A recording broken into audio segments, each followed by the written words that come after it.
So today's event is titled Charting a New Course, AAPI Women's Inspiring Career Journeys, sponsored by Qualtrics. This is a personal and important topic to our panelists and myself. A McKinsey report published last fall found that while AAPI women are represented in corporate jobs, our presence significantly declines at corporate leadership levels by 80%. Additionally, the share of promotions for AAPI women is 1 for every 2 AAPI men at the senior manager level, and declining to 1 for every 6 at the C-suite level. If you look across board members in Fortune 500 companies, in 2021, there were a total of 449 new board members appointed to Fortune 500 boards. Asian and Asian Americans accounted for only 9% of new directors that year. We continue to face new challenges and barriers in the workforce, and as we progress in our careers, it can seem more difficult to find peers in our community to connect with. That's why we're grateful to be here today with all of you in the Fairygodboss community. For those who do not know, Fairygodboss is the largest career community for millions of women who visit for career connections, jobs, community advice, and virtual events like this. So we're thrilled to be joined by 3 amazing leaders I get to work with at Qualtrics, Frances, Iris, and Vidhi, very powerhouse women. Would you each take a minute to introduce yourselves and share why you're excited to be here today? Frances, we'll start with you. Awesome. Thanks, Kiani. It's so great to be here with all of you. My name is Frances Wei. I lead product marketing for XM and our platform here at Qualtrics. I've been here for about 2.5 years, and I'm super excited to be here today because I'm passionate about building community with women, and especially for AAPI women. Finding peers is super important. I'm so delighted to be here with you guys today. Thank you for that, Frances. I'll introduce myself next. My name is Iris Ng. I lead the corporate development function here at Qualtrics. I've been with the company for about 5.5 years now, and I'm based in the Bay Area. I'm really excited to be here today to have this conversation because I'm very passionate about mentoring and develop talent. And also, I'm from the AAPI community. I feel like we need to really lift each other up and help each other out. Thanks, Iris. I can go next. I am Vidhi Jain, and I head the treasury function and the shared services function at Qualtrics. I joined the company around 2 years ago, and I am a proud member of AAPI women community. I'm so excited to be here. We all have the strength to do it. So I really, really want to advocate the AAPI women community today. Thank you all. Before we dive in, for those just tuning in, I wanted to remind everyone that we'll be answering some questions that come directly from all of you. So please submit your questions in the chat on the right of your screen, and we'll do our best to respond to as many as we can today. And again, this session will be recorded and shared with all registrants. So with that, let's kick things off. Each of you has had a unique career progression and path that led to where you are today. Can you share an overview of your career journey so far? Frances, we can start with you. Okay, thanks. Yeah, I've had a very interesting career journey. I actually started my undergrad in chemical engineering. I wanted to work in a chemical engineering environment because in high school, I was inspired by a career day where a speaker came in and he worked at a chocolate factory. And that's actually why I began that career journey. After my undergrad, I actually worked at an energy company and found out that I actually really loved automating my job more than actually doing my job and talking about that automation even more so than automating it. So I was like, how do I build this into a new career, into a new path forward for me? So I actually went to business school. I went to Berkeley Haas for my business graduate degree and learned a lot about myself and what I wanted to do next. And that's how I found my way into product marketing. I can go next after Frances. My journey is slightly similar to what Frances has. So I am a chemical engineering grad as well. So I did my chemical engineering. I started my first job at a nuclear power plant in India. That was really, really interesting. But during that time, I realized I love numbers. My mindset is more analytical. I want to probably go into finance. And from there, I went into a B school, did my MBA in finance. And that's how I entered banking and now in corporate finance. Awesome. I will go next. My career journey is a little bit similar to Vinny in that I also was in finance. What I did was, I guess, have a less of a pivot, I would say, compared to Francis and Vinny. Maybe more boring, but you guys be the judge, right? So I did undergraduate business with a concentration in finance and accounting at University of Michigan many moons ago. When I was graduating from college, I really wanted to do finance, and one of the paths, with people with undergraduate business background is generally to go into investment banking or consulting. I decided to choose investment banking because I wanted to be something that's more practical and more applicable in relationship to what I study.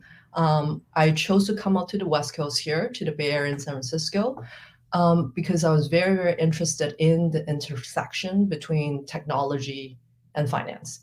The plan was really to just do it for 2 to 3 years, just like a lot of other people who go into the investment banking analyst program, right? To go do it for 2 to 3 years, go back to graduate school, and then figure it out what's next. But I actually ended up quite like what I was doing and what I was learning from the people who I was working with. And I ended up actually staying in the industry for 12 years before making a transition into the corporate world. And now I've been in corporate development, corporate strategy for about a decade across 3 different companies, with Qualtrics being the latest, of course. I've been with the company for 5.5 years, as I said earlier. Thank you all for sharing that. Wow, 12 years, Iris, in one place, and then to make that transition. How did you decide to make that transition? And to everyone else, maybe what are some milestones that led you to keep on the path or make a new move? Yeah, I mean, it's a great question, right? Like, in general, like, I focus on 2 things. Like, look, when I was during the journey of myself spending 12 years in investment banking, there are multiple points in time during that journey that I was asking myself the questions like, okay, is this time? Is it time to do something else, or is it not time to do something else, right? And at every single point, the way that I make that decision to think through whether it's time for me to do it, make a jump or make a change in my career is I focus on 2 things. The first is whether I have learned or done enough, like in my current role or on my current path, right? And the second thing that I think about is what opportunities of expansion would the next phase bring? I mean, to me, there's no, to me, what's really important is like, yes, you could theoretically be doing the same thing for like 12 years, 10 years, but it is up to ourselves to find those opportunities to grow and to expand our horizons, right? So using my own journey as an example, after spending 12 years in investment banking, like I felt like I knew what the job is really well. Like I did it quite well, obviously. Otherwise, I would probably not be in that role for that long. And I know the industry really well, right? I felt like I've learned most of the hard skills that I could learn, kind of on that path, right? And also but the point was that at that point in my career, I was at the director level. I think it's a mid-level director in investment banking. The next advancement for me would be going up to the managing director level. And to me, like that advancement, yes, is very prestigious. Like a lot of people can't like a lot of people wanted to do it, but couldn't get to there. But the way that I view it is that like, if I go up to that level, it would actually dilute my time away from doing something that I enjoy doing the most during my past 12 years and on that path, which was spending time with my clients, helping them figure out like what's the next thing that they need to do with their company, making strategic decisions, and also like learning about one thing that I really enjoy is learning about business models and really understanding like, you know, how these financial levers you could pull and change, and it would actually help a company's path, right? Of course. So I decided to make a change because I wanted to focus on what I love to do. And what attracted me to corporate development / corporate strategy was that, yes, it was a natural transition from what I was doing in investment banking as an advisor, right? So like I felt like I could hit the ground running and immediately contribute to the company, right? Bring my skill set. But at the same time, it also afforded me the opportunity to get a lot closer to operations, get to know like an industry or sector in software like really well. And perhaps most importantly, right, when you are part of a company, you have a much more direct impact to a company's success. So those, you know, that's like a short summary of like how I made my decision and how I ended up here. I love it. Thank you. And I just couldn't help but feeling like what a good reminder that just when you get really comfortable at something and you're really good at it, that doesn't always mean that's where you should stay.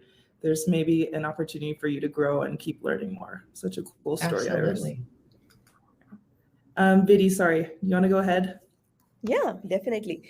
So after getting a degree in finance from B School, I joined big companies. I started my career in banking. It's the biggest private bank in India. That's where I started my finance journey. And then I moved into corporate finance, still working with big companies. I joined Microsoft and then Nordstrom. I scaled up a lot of processes there, working on exciting projects, working on exciting things. And there were points of inflection in this journey where I was thinking, hey, what's the next right career step for me? Should I go into a big company? Should I, try to get promoted here? What's the next step for me? So I had done everything at big companies to learn corporate finance, to learn treasury, to learn banking relationships, to learn investments. So I was thinking about that, around that inflection point. Hey, is it the time to try something new? Should I go into a high growth, aggressive growth company, high tech growth company where I can build the processes on my own? I have scaled up the processes. I have seen new projects. I have seen, all finance things in big companies. What's the next right step for me? And that's where Qualtrics opportunity came in, where I joined as the first treasury hire and where I started the team from scratch. I started with building the team. I started with building the processes. My team took the ownership of building the policies, creating banking relationships. Everything was from scratch.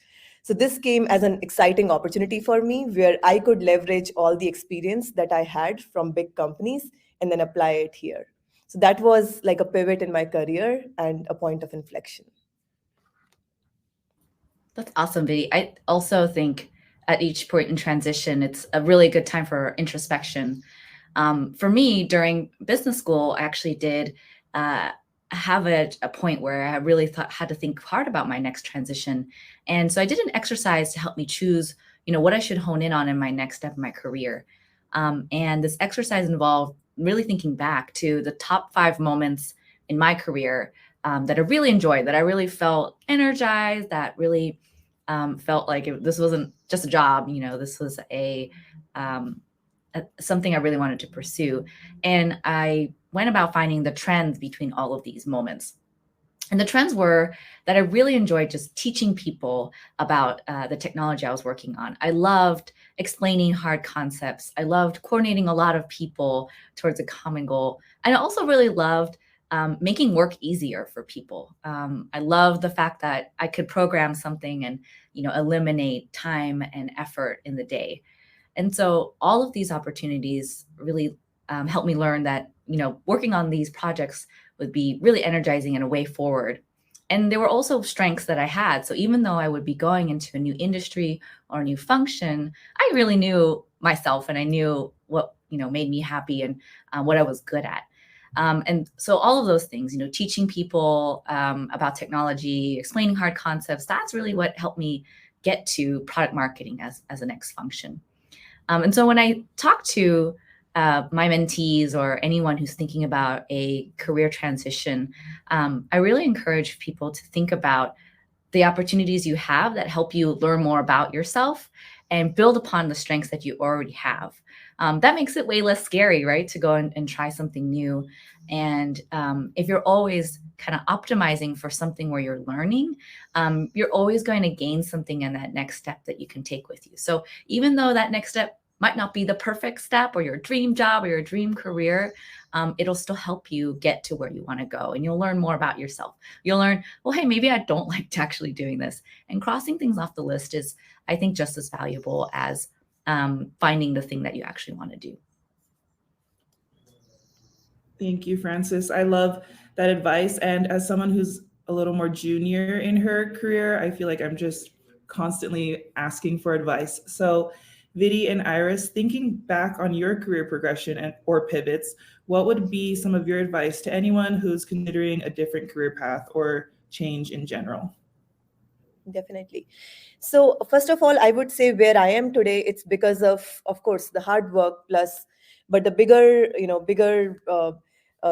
thing goes to my mentors who have been on the way. They have been helping me. They have been telling me, hey, this is what you need to do. This could be the right pivot for you. This is the point of inflection for you. This could be the next step for you. So definitely there is a huge importance of your mentors, your managers, your coaches around, along this way. So to the people who are in a similar journey, I would say network, network, network. There are things that people have already discovered. Sometimes, you don't need to reinvent the wheel. You talk to people in the same journey. You talk to people to understand, hey, where did you start? How did you end up here? There are some courses that you can do. There is some plan, there is some path that you can develop depending on what others have done in their journeys. Every journey is different, but definitely you can learn from the journey of others.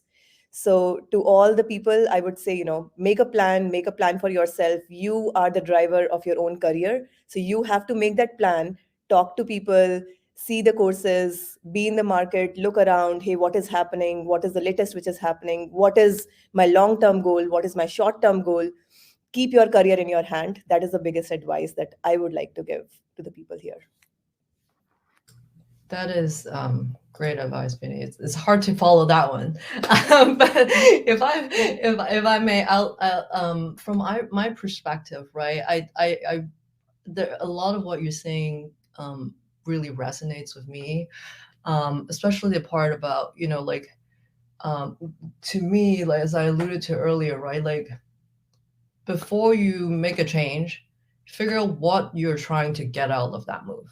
Like I know I'm gonna date myself, but like I've seen people who are younger on their careers, like in the past, 5, 10, let's say 5-ish years, because of how strong the labor market has been, like people making a lot of jumps, right? Like I've gave this one advice to somebody who was a summer intern for me years ago, who asked me like, oh, should I come back and be a full-time investment banking analyst? I'm like, if you want to do it, make sure you stick it out, because like don't leave jobs unfinished. So like I think like because you owe it to yourself and owe it to people around you, right? When you make that commitment of doing something, right? So like going back to what I was saying earlier, like so before you make that change, figure out what you're trying to get out of the move. Is it more prestige? Is it a bigger role? Like, and know what you're trying to get out of it, right? And don't make a move. Generally, I think that don't make a move to run away from something. I think it's always better to run towards something to run away from something. And then the other thing that I really like to do, I'm an analytical person. Like I like to make lists, or I like to make comparison tables. So like make a list to understand your own strength and own weaknesses. Be honest with yourself, right? Like when people are trying to recruit you, they generally only tell you things that you want to hear, and they don't know the real you, right? Like make a true assessments of yourself. Like that way it will help you set yourself up for success, on your next move. And then I guess the last thing I would say is take as much time as you need to make your decision. I mean, I saw some of your comments that yes, making a change, making a move is always scary. That's why you need to take your time, be at peace of your decision, right? Like know that you're making the most informed decision for yourselves before you do that, you make the move. But once you make the move, own it and move on. Like I generally never waste time to second guess myself, because that's just not productive in my opinion. So I love it. Thank you. Love that theme of just ownership and owning your life, owning your career, owning your decisions. I don't know. I feel like amped up right now, like really excited. So thank you folks for that. We are going to take an audience question now. And one question I see in here is, what are the most important aspects to focus on when starting out a new career as a tech worker in Silicon Valley? But I think we can also answer it just in general, wherever you are. Anyone want to take a stab at this first? So it was pretty recent for me in the last, within the last 5-10 years that I did that. Actually was at an energy company, like, the slowest moving utility ever, jumping to tech. And it seemed like, oh my gosh, moving into this really fast-paced environment is going to be really difficult. But I think I go back to what I mentioned before with that exercise. Like I really understood what my strengths were. And your strengths go with you no matter what your job is. And so for me, it was like, talking to people, getting them to understand, building a story. And all of those pieces really helped me build the function of marketing and product marketing that I do today. So my advice would be to, really understand your strengths. I love Strengths Finder as an exercise. I make everyone on my team do it because that's what's really going to propel you ahead, more so than filling in any gaps that you might have. I'm sure, there are things that you need to bring with you into career, but your strengths are really, I think, are going to accelerate your career and help you move forward.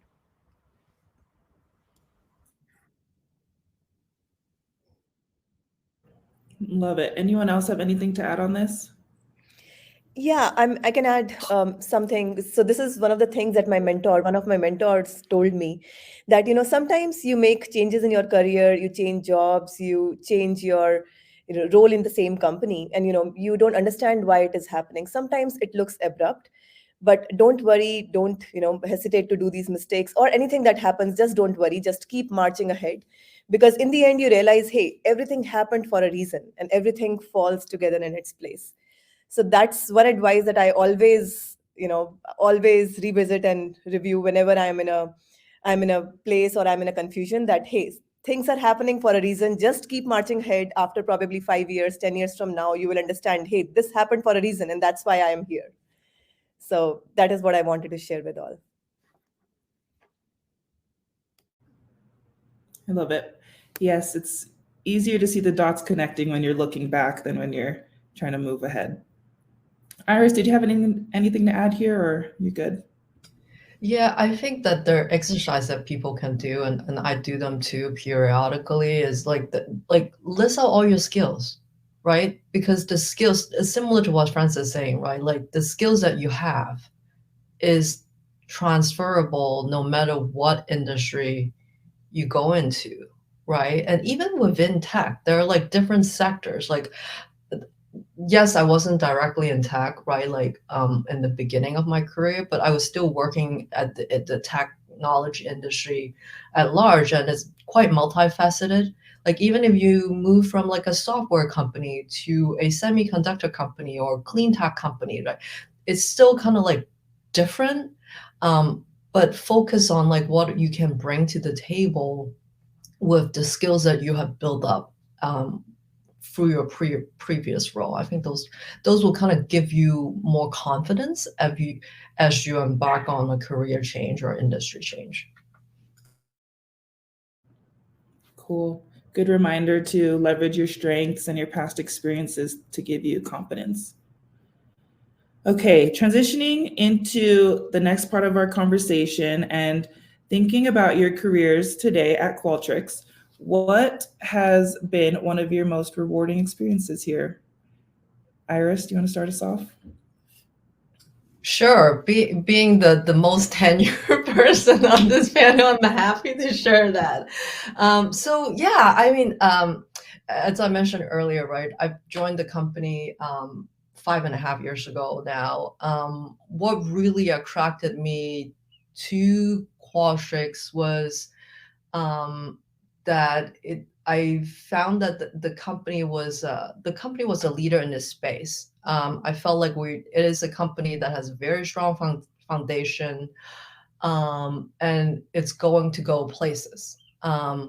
That's why I came here. That's a big reason why I came here. In addition to, of course, the people and the job, the work that I get to do, right? And being in the function corporate development that I'm in, I've had a front row seat to kind of the various transition that Qualtrics has gone through since I joined in 2017. From like going to go public, which is one of the reasons why I really wanted to experience that, because my prior company that I work at was already a public company when I joined. I wanted to experience, being at a private company, going to become a public company. And then we were on the path of going public.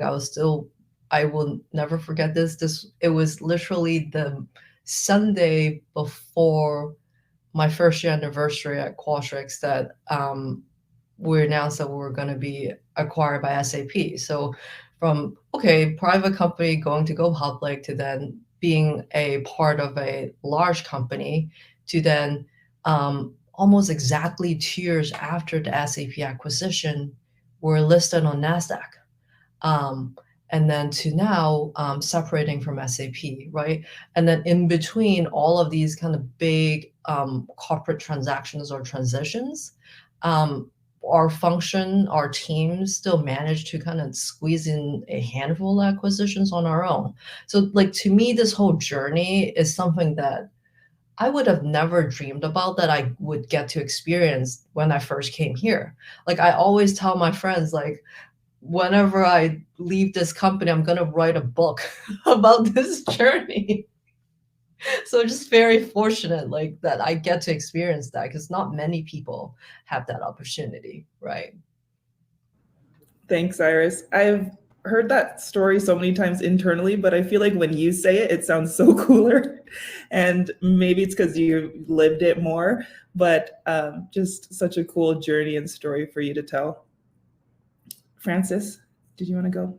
Yeah, I love hearing Iris talk about that time and just how, crazy that has been, even though she says like she's the most tenured, that'll all happen in 5 years, guys. Like that was like a lot of change and a lot of growth in the company. And I think similarly for me, thinking about my career at Qualtrics, the most rewarding pieces have been with growth.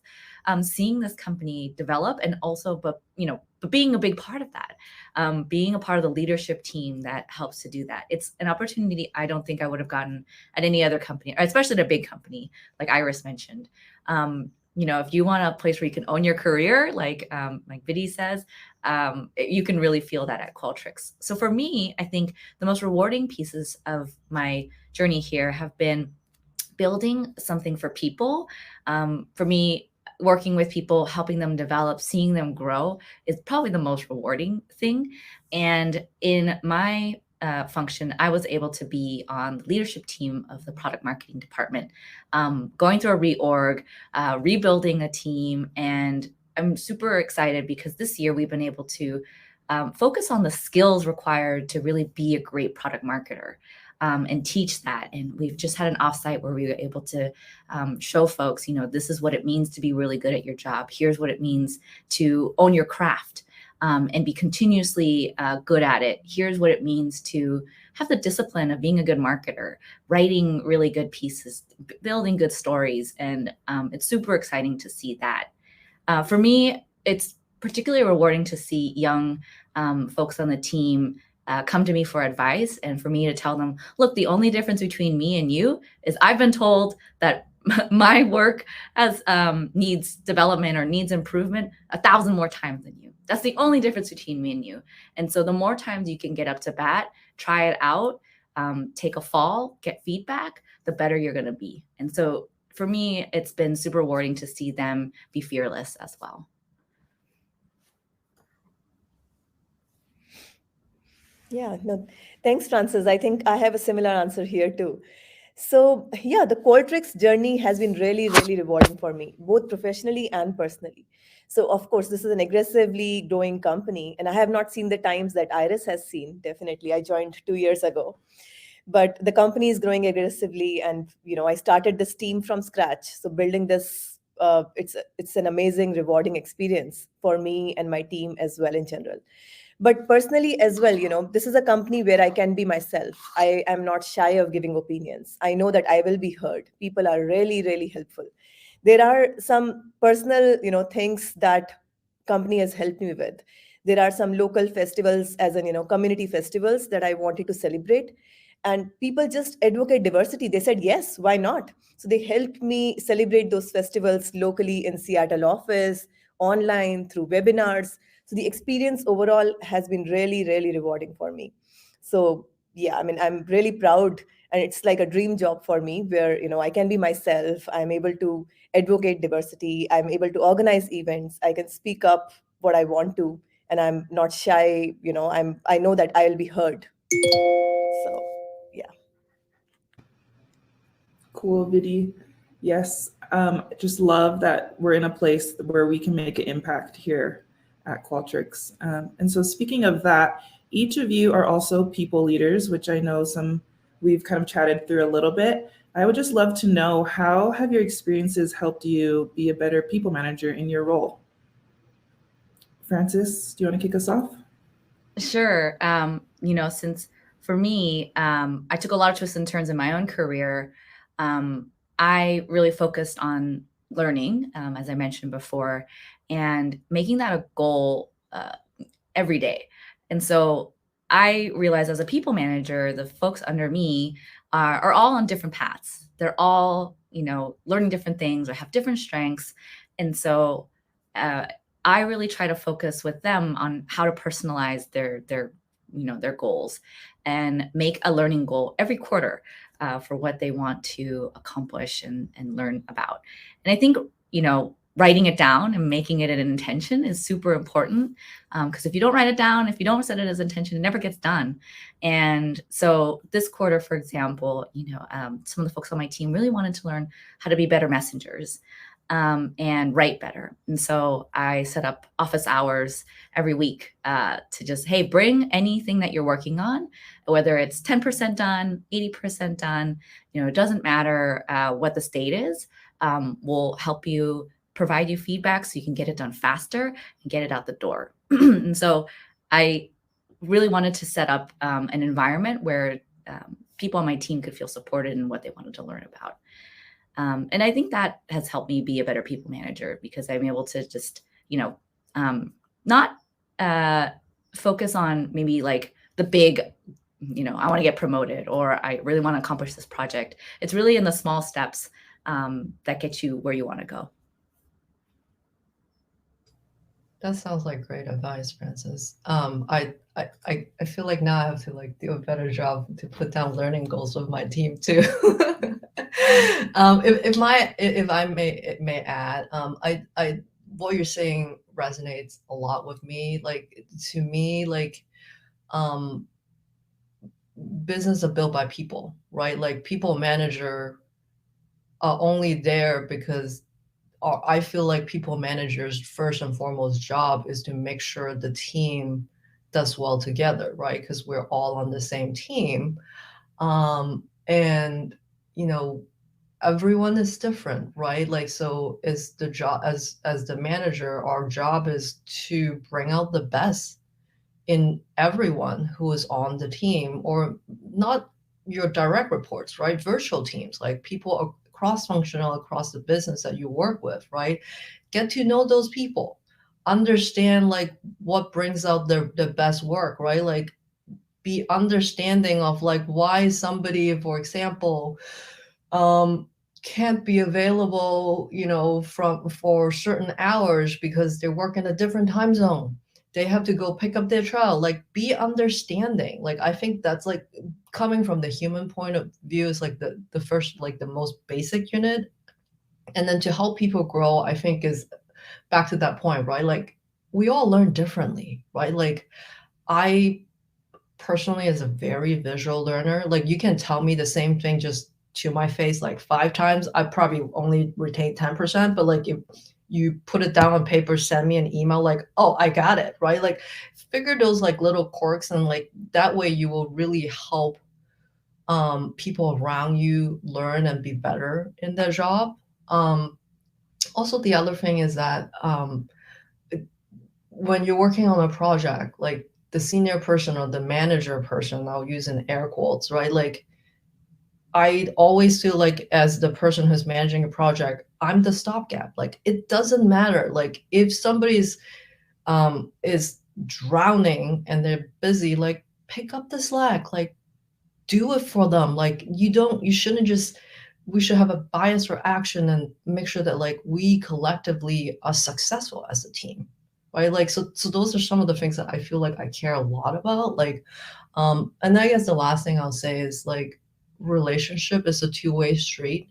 If you want people to like working with you, spend time working with you, like spend the time to be nice to people, right? Like and it's not just, you know, a relationship could transcend many different companies and industries too, right? Like I personally have been had the good fortune, you know, my first 12 years of my career is within the same industry, but for 9 years of those, I was with the same group of people because I felt like they care about me. I felt like they could teach me, and I felt like I could learn a lot from them. And in return, like I do a good job, right?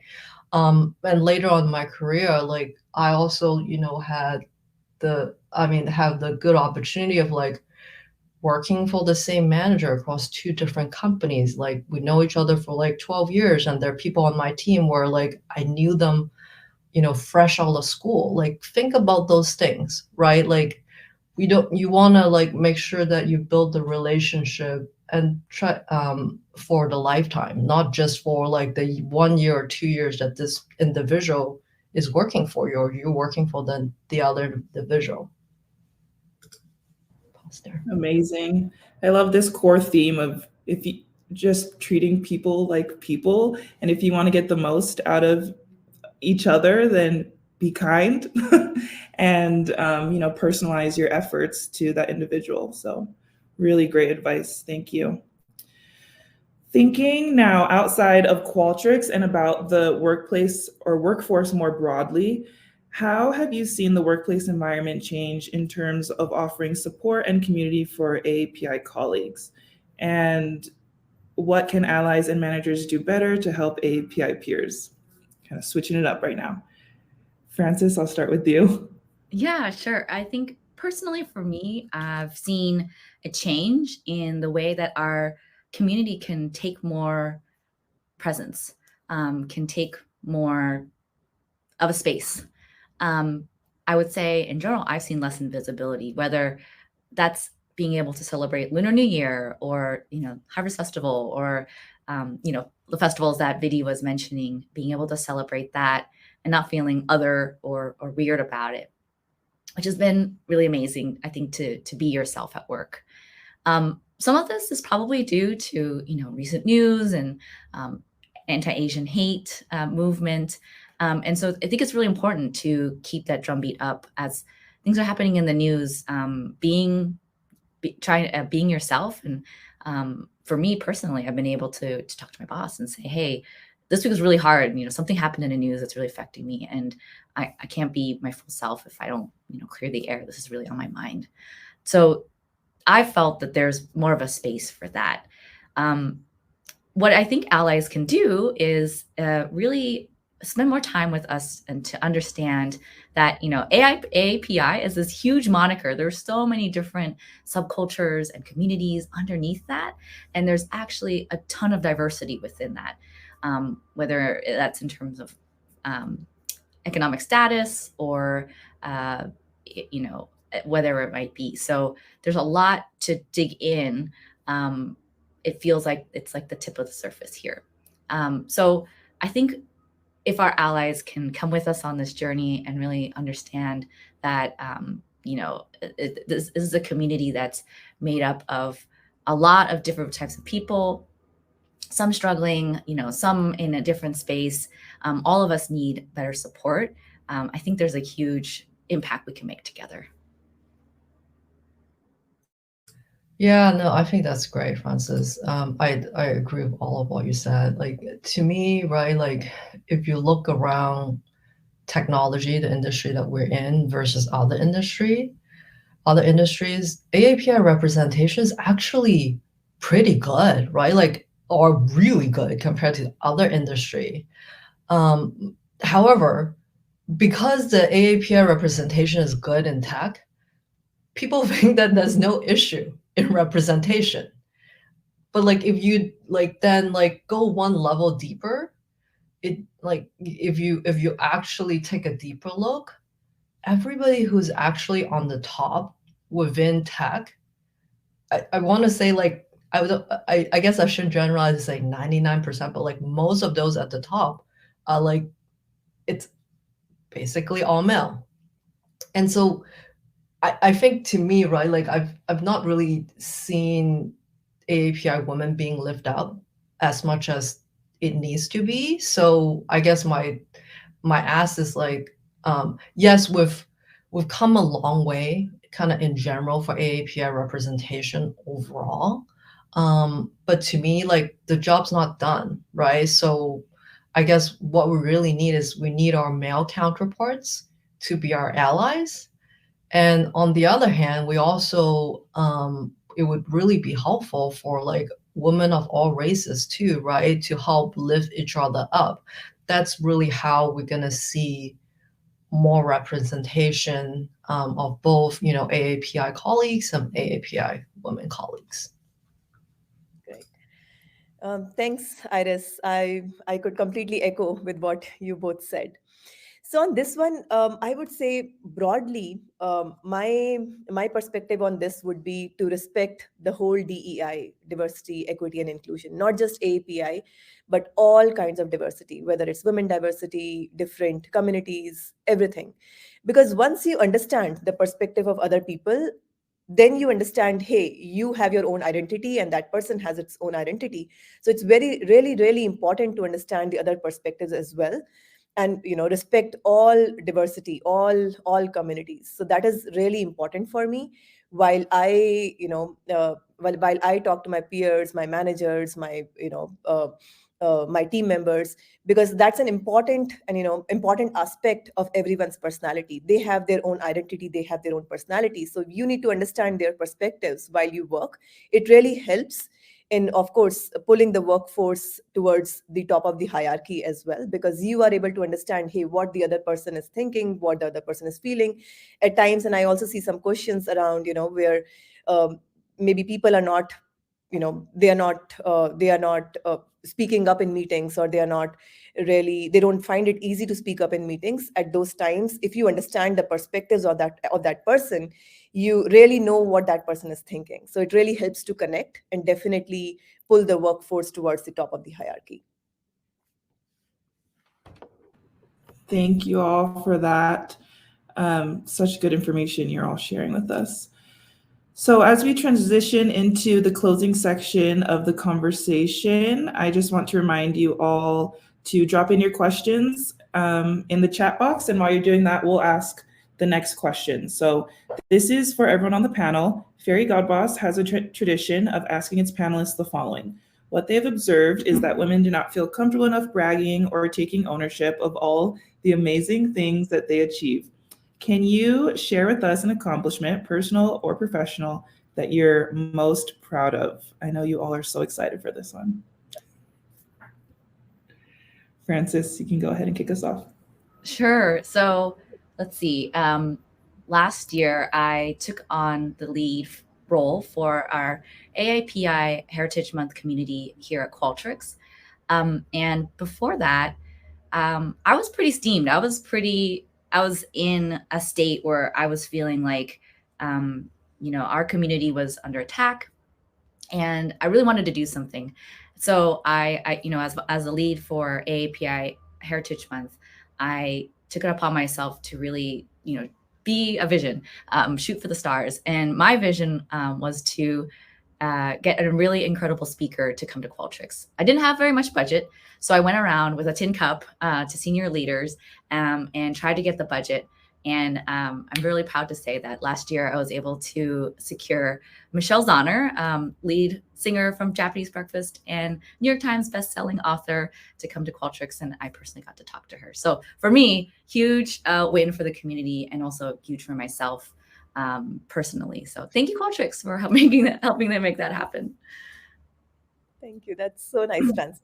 Yeah, I can go next. And this is my personal and professional achievement that I would like to share. So I did my schooling, my education, everything in India. So I was from a tier 1 grad school and then B school in India. I spent 7 years after that in banking in India, and I was on an accelerated growth path. Then we moved to the US in 2015. My husband got a job here. It was a personal reason. And we had 2 small kids here. I quit my job in India and moved here along with my husband and kids. It was a very difficult journey for me in the beginning because it was a cultural shift. It was a corporate shift. I did not know whether I'll be able to enter the workforce again in the US. And I had 2 young kids. Their education was, completely different than what it was in India. So it was like a huge ramp up for me here. At that point, I joined Microsoft in corporate finance. And it was a cultural change for me. Things were different here, the way it used to work in Indian work culture. So it was a huge ramp up for me. First 6 months, I did not know driving here. I did not know how things have to go here. So, but after first 6 months, I realized, hey, I have achieved a lot. I know how to handle the corporate workforce. I understand how the kids will do their education here. Of course, there are still some learnings for me here. And, coming from India, coming from AAPI community, I did the same mistakes as people are asking in, their comments. I did not speak up initially. I did not know how to, be an extrovert, how to talk to people, how to network.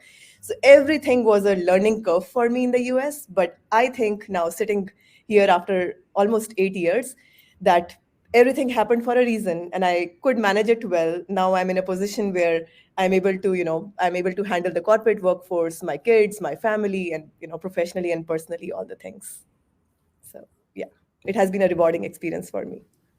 That's amazing, Vinny, and Frances too. I'll share a personal achievement. I'm a runner, not a long distance runner. A few years ago, I've done now 2 half marathons. The first one I didn't train at all. My goal was to just run across every single mile marker and make sure that I finish in time.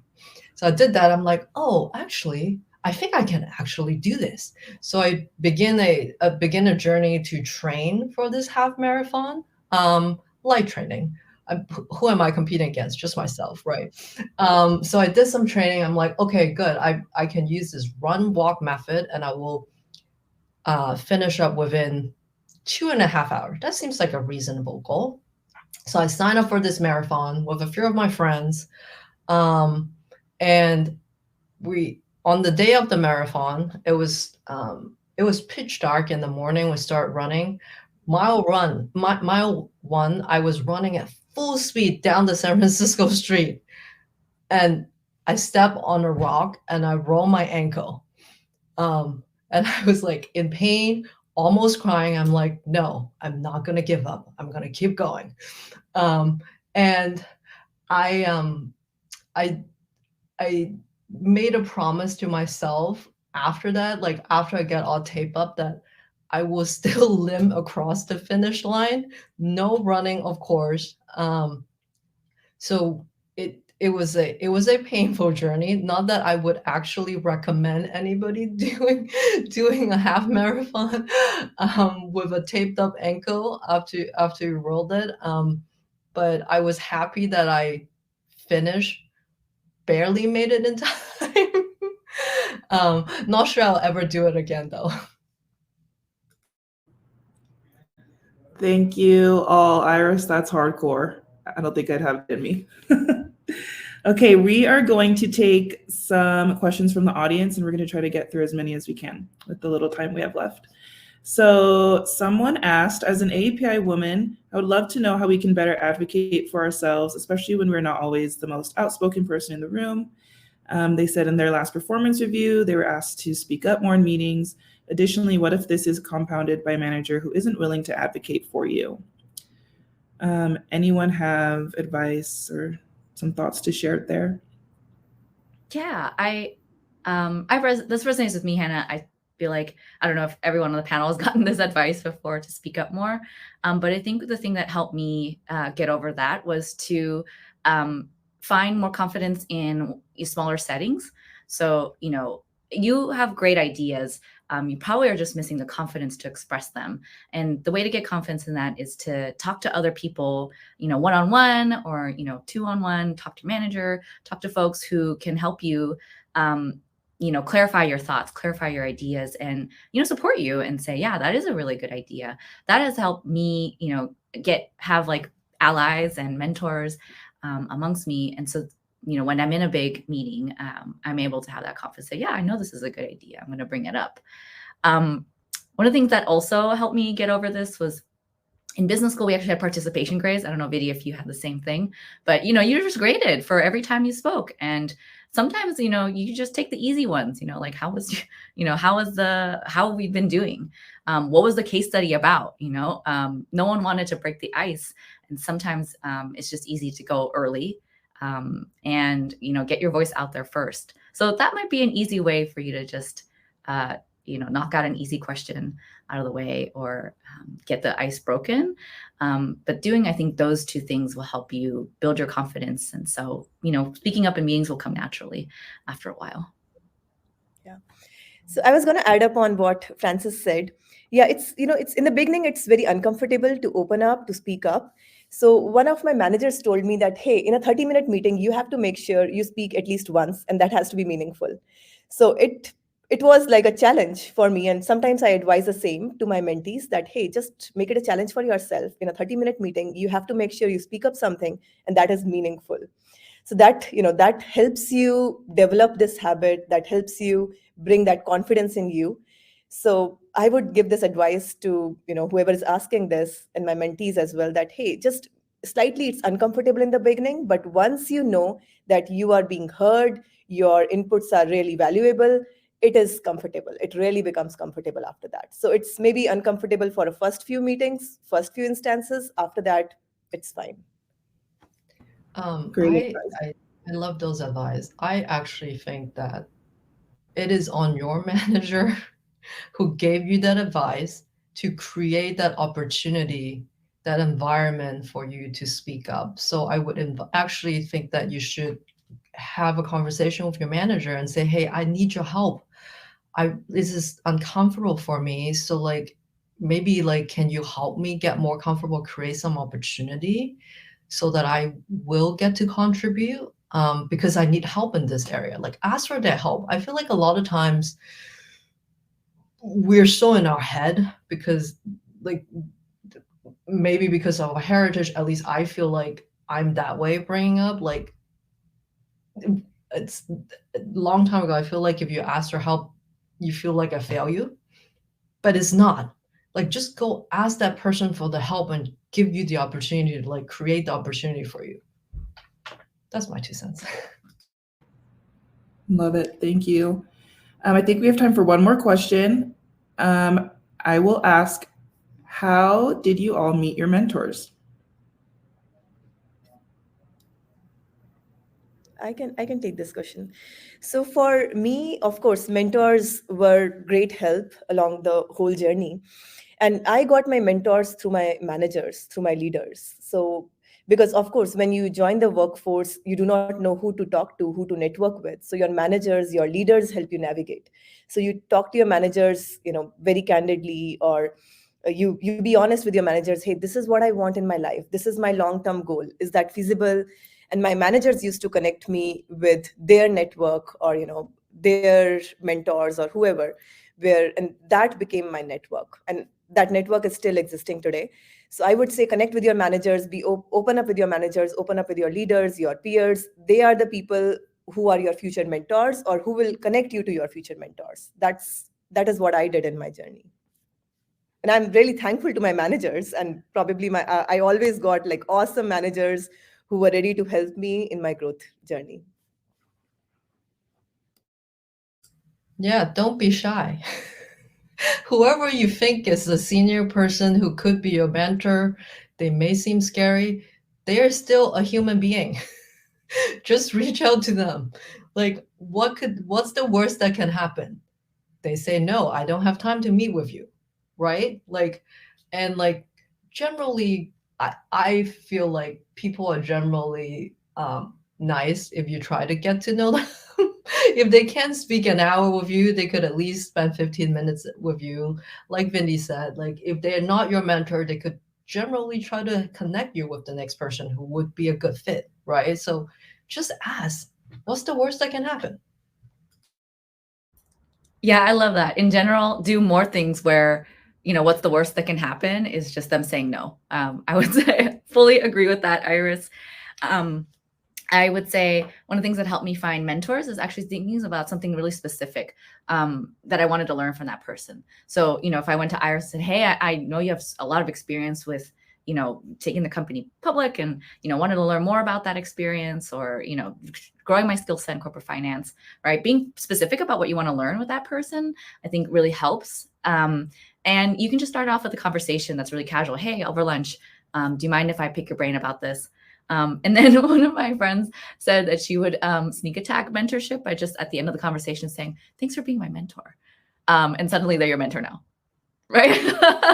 So maybe you could try to take that. Or, the other thing is, asking someone to be your mentor. If they say, hey, no, I'm actually really busy and I can't do that, being understanding, but saying like, hey, is there anybody else you might connect me with? Like Iris said, mentors are not just people who are going to, spend a long time with you, every month, but maybe they just help you get to that next step, introduce you to the next person. That can also be a way of mentorship. Thank you. Okay, really quick, last lightning round question, like under a minute. What advice would you three give your younger self? Vidhi, you go first. Yeah. So I would say that, don't worry about the mistakes that you are making along this journey. Just, stand up, keep marching ahead, learn from your mistakes and move ahead. That's the biggest, learning that I have gotten. And I would definitely tell people here that don't be afraid of mistakes. Yeah, fail fast and fail often.